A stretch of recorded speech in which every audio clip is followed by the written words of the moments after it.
చిత్తూరు అభివృద్ధి టీడీపీతోనే సాధ్యమన్నారు నందమూరి బాలకృష్ణ. చిత్తూరులో ఎర్రచందనం స్మగ్లర్ కి వైసీపీ టికెట్ ఇచ్చిందని ఆరోపించారు. ఏపీ ప్రజల్ని వంచిన వైసీపీ సర్కార్ను గద్దె దించేందుకు మనమంతా సిద్ధమవ్వాలన్నారు. చిత్తూరు టీడీపీ ఎంపీ అభ్యర్థి దగ్గుమల్ల ప్రసాదరావును, ఎమ్మెల్యే అభ్యర్థి గురజాల జగన్మోహన్ ను గెలిపించాలని బాలకృష్ణ పిలుపునిచ్చారు. ఓవైపు అనుభవం, మరోవైపు యువరక్తం కలయికతో ముందుకు వస్తున్న వీరిని ఆదరించాలని బాలకృష్ణ విజ్ఞప్తి చేశారు. చిత్తూరులోని గాంధీ సర్కిల్లో టీడీపీ నిర్వహించిన బహిరంగ సభకు జనం భారీగా పోటెత్తారు. బాలకృష్ణకు అభిమానులు, టీడీపీ కార్యకర్తలు ఘన స్వాగతం పలికారు.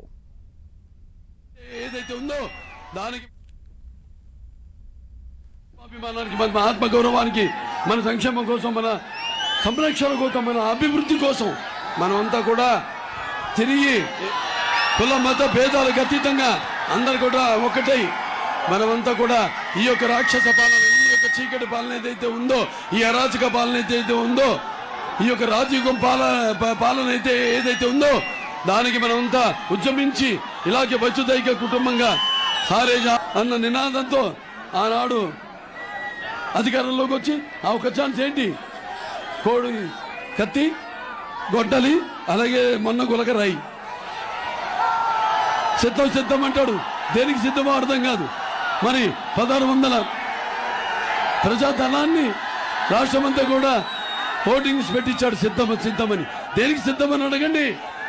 మీ తల్లిని, చెల్లిని ఇంటి నుంచి గెంటేశావు, అలాగే మీ బాబాయిని హత్య చేసిన నిందితుల్ని కాపాడుతూ మరి మీ చెల్లికి మోసం చేశావు.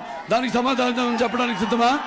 లేకపోతే ప్రతి సంవత్సరం జాబ్ క్యాలెండర్ విడుదల చేస్తానని నమ్మమలికి యువతకు ఇప్పుడు ఈ కొకైను ఏదైతే గంజాయి ఏదైతే ఈ డ్రగ్స్ అలవాటు చేసి మోసం చేశావో వాళ్ళకి సమాధానం చెప్పడానికి సిద్ధమా? లేకపోతే ప్రతి సంవత్సరం మన ఉద్యోగస్తులకు, ప్రభుత్వ ఉద్యోగులకు సిపిఎస్ వచ్చిన వారం రోజులు రద్దు చేస్తానని చెప్పి వాళ్ళకి మోసం చేశావు, వాళ్ళకి సమాధానం చెప్పడానికి సిద్ధమా?